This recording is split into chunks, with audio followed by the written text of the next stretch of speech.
The Dodgers have been to back-to-back World Series.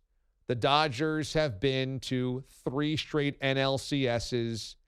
But the Los Angeles Dodgers, if they lose this game, Game 5 at Chavez Ravine, will end up going down in history as one of the biggest chokers in Major League Baseball history. Simply put. And that's why at the end of the regular season, when they clinched the division and people said, look, you just got to judge them on all of this regular season success. Even if they don't close the door, the Dodgers have been this great for this long. 7 straight divisions is great. It doesn't matter. 7 straight divisions doesn't matter. Ask the Atlanta Braves. The only thing that matters is hanging a World Series banner. And this one would be gruesome. Could you imagine if the Nationals, who have always been the team to flame out early in the postseason, 4 different NL East titles, and none of them ended with them even advancing 1 round, end up defeating the 106 win, the best team in baseball this year, LA Dodgers. And they have to worry about that in LA. They're going to be tight. The Nationals aren't. Now, Buehler's been amazing. Maybe he continues to be that way. But the simple fact that this has gone the distance is a loss for the Dodgers. They cannot afford to lose this game. They cannot.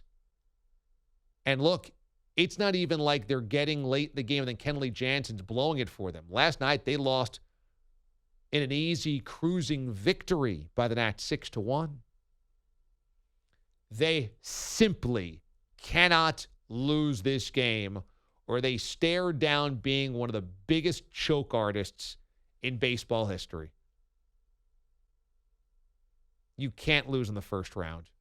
You cannot lose the wild card team after 106 wins and knock on the door saying, this is our year. We're finally going to do it. We're finally going to get to the World Series. You cannot exit stage left in a game number 5 against the wild card.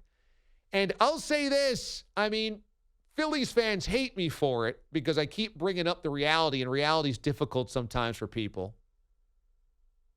But what's happening?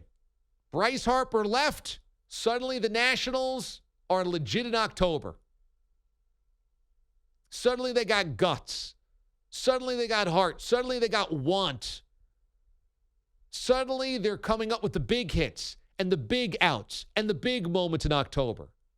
Suddenly the Nationals aren't an overhyped team that falters, and instead they're an underrated team that's rising to the occasion.